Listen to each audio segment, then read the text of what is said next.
Welcome back. It is game one of the Western Conference Finals as the Los Angeles Lakers travel to Denver to take on the Nuggets. I got my favorite picks on the way. What's going on? My name's Austin from Calling Our Shot. Let's recap Sunday. It was an 0-2 day. Not going to hide from it. James Harden did not show up, and neither did that same game parlay. We needed Marcus Smart for 10 points. He only got a 7. But I do want to take a step back and look at how we've done since the start of the playoffs. I obviously am a guy that always recaps every single day. I'm going to recap the bad days, going to recap a lot more good days normally than bad days. But so far in the playoffs, they've been hit or miss. I mean, since April 11th, the first day of the play-in games, we are 26-20 on player props, plus a little over 3 units. And the builders and same game parlays are 8-14, minus 5 units. In total, down just 1.72 units. Now, before I dive into an analysis of that, I do want to just look at how we started the playoffs, because we started the playoffs ice cold. We were 2-12 on props, down over 10 units, and 0-3 on the builders, down 3 units. So, look, I think looking at these, we can see the props have been pretty hot over the past couple weeks, but also the same game parlays just have not been it. We've had some bad beats in there, but overall, it's down 5 units is not really where we want to be. In the regular season, we did well on them, but they just have not been there this postseason. So we're going to put them in the vault. Like, we've been done really well on player props, not only the postseason, but also all regular season long. So we're going to stick to more player props here. Same game parlays. I still like them. If you want to do them, go for it. But I'm going to be doing a lot more player props. You can use that to your advantage. And we're going to start. Let's not waste any more time. Dive into our first player prop for this game. It is D'Angelo Russell over 14.5 points, minus 115 on Bet365. Now, you can take this up to minus 130. I could go up to 15.5 by tip-off, and I'm kind of fine with it there. I probably wouldn't play that for a full unit, but maybe a half or 0.75 units. Now, look at game ones, in my opinion, are probably the hardest to bet in a series. Game 1 and 2 are, in my opinion, the hardest. Then when you get to game 7, that's pretty tough too. But you look at teams, we don't really know what game plan we're going to see these teams come into this game with. Could the Nuggets be double teaming someone? Could they be triple teaming?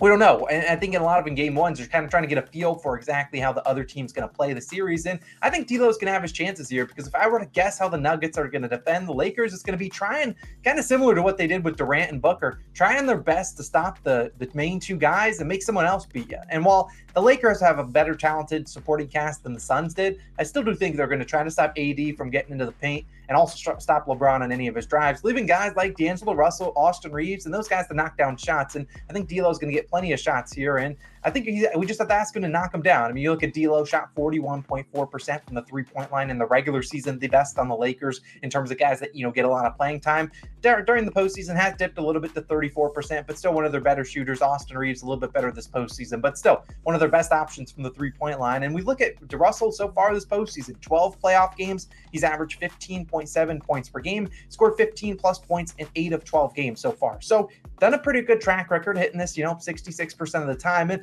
I think he's going to make that 9 of 13 today. And we look, Russell, what I can guarantee, can't guarantee every single time, but he's going to shoot the basketball. He's had 10-plus field goal attempts in all 12 postseason games. You look at the 4 games he went under, he shot 2 for 11, 4 for 11, 5 for 12, and 1 for 10. Look, D'Lo's going to get his shots up. I can't tell you if they're going in or not, but I think in game 1, he's going to get some more open looks than maybe he gets in like a game 4, 5, or 6. So I think he's going to have the chances here. And we've seen D'Lo play well in game 1s before in this postseason. Game 1 at Memphis on the road, scored 19 points on 7 of 17 shooting. In game 1 against the Golden State Warriors at Golden State, scored 19 points on 9 of 19 shooting. So you can see the 17 and 19 field goal attempts in the first 2 game 1s. That's showing me that a little bit of LeBron took it had a little bit gas off the pedal, and he let other guys try to get into the groove before made adjustments for game 2. And maybe that's what we see today, where we see LeBron maybe take it easy. Maybe you see these Nuggets try their hardest to stop LeBron and AD. Maybe the other guys step up, get the field goal attempts. And we know D'Angelo Russell, he's capable of dropped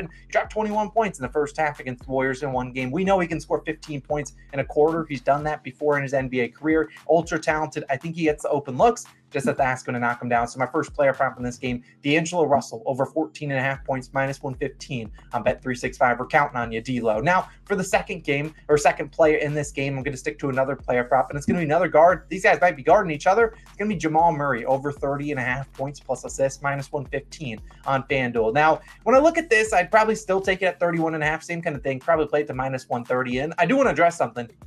You see Murray coming into this game questionable with an illness. Now, sure, people could be worried about the illness. Maybe he doesn't play. Obviously, if he doesn't play, we're going to get our money back. And there's a chance, he comes in, doesn't play, well, and then they take him out just because the illness is affecting him. But I still think Jamal Murray's a gamer. I think he's going to show up. He's going to play pretty well. He had the same illness thing for game 6 of the Suns game, and he played pretty well in that one. Now, you saw us hammering Jokic points plus assists in the last couple games. He was a cash cow. While I don't hate it here today, there is a chance Jokic does get into foul trouble because he's going to have to guard Anthony Davis. Also, Austin Reeves, LeBron James, all guys capable of driving to the hoop, get the other guys into foul trouble. So maybe we see Jamal Murray. I think a guy that can stay out of foul trouble have more chances than if Jokic obviously doesn't get into foul trouble. It doesn't matter. But let's talk about Jokic and Murray, because there is a chance that Jokic does struggle versus Anthony Davis. That's happened in his career before, but they really haven't played each other in a hot minute so far this season. This is obviously a different Jokic than the Jokic we saw in the bubble. But I still think that the Lakers' game plan is going to be, you know what? Anyone else, we're not going to let the other guys beat us. The Michael Porter Jr.'s, the KCPs, the Bruce Browns, the Aaron Gordons. We're going to guard you guys tight. We're going to make Jokic and Murray beat us one-on-one or, 2-on-2 and pick and roll game. I think that's probably the way the Lakers want to go, because we've seen when you see Jokic have these big scoring games, it's normally because the other guys aren't stepping up. And when the Nuggets are at their best, it's because the other guys are playing well. We know Jokic and Murray are normally pretty consistent what you get on every given night. So I think they're going to try to take away the other guys and let the Murray and Jokic try to beat them. And that's good for us because Murray is going to get the shot attempts in that case. And I think regardless, he's going to get the field goal attempts because Murray stepped up in the postseason like he always does. He's averaging 25.9 points per game, 6.5 assists per game. That's 32.4 points plus assists. We only need 31 today. He's at 31 in 6 of 11 playoff games. And at home, he's been even better, having 32, 45, 40, 43, 18, and 25 points plus assists going over this line in 4 of 6 playoff games at home, where they obviously are on Tuesday night. Now, he's also gone over in both game ones. Should come out here pretty aggressive against the Lakers defense. And I do want to take a step back to you look at that Lakers-Warriors series and just put up Stephen Curry's numbers on the screen. You'll see he had 30, 32, 26, 45, 35, and 37 points plus assists. Now, I'm not coming out here and saying Stephen Curry and Jamal Murray are like, switch them. No, that's not the case. Steph Curry's obviously better than Jamal Murray. But what also Steph Curry didn't have was a guy that can roll to the hoop like Nikola Jokic. You know how Steph getting double teamed at the three-point line almost every single time.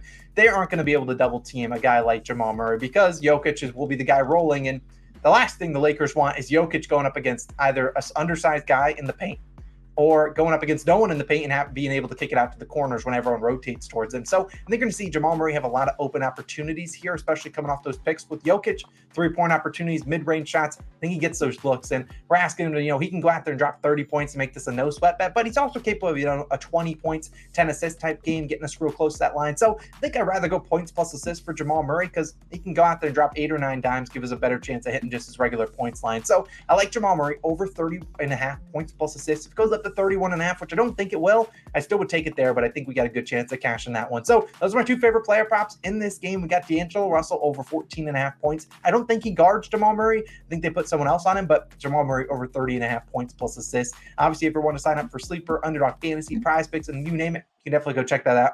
PrizePicks will probably have some Taco Tuesday plays you can take advantage of. Hopefully, we can stay dialed in on the player props and start really turning this into a profitable playoffs. Last year, we were plus 9 point something units. Hopefully, we can try to maybe get hot over this last, the conference finals and then the NBA finals and make it a big end to the regular season or postseason. Hopefully, we can do that. But appreciate you guys for tuning in. If you are new, hit that subscribe button, drop a like too. Love you guys. Have a great Tuesday, and I'll see you guys back in tomorrow for some more picks for the Heat versus Celtics game. That video should be live on Tuesday night. I'll see you guys then. Peace.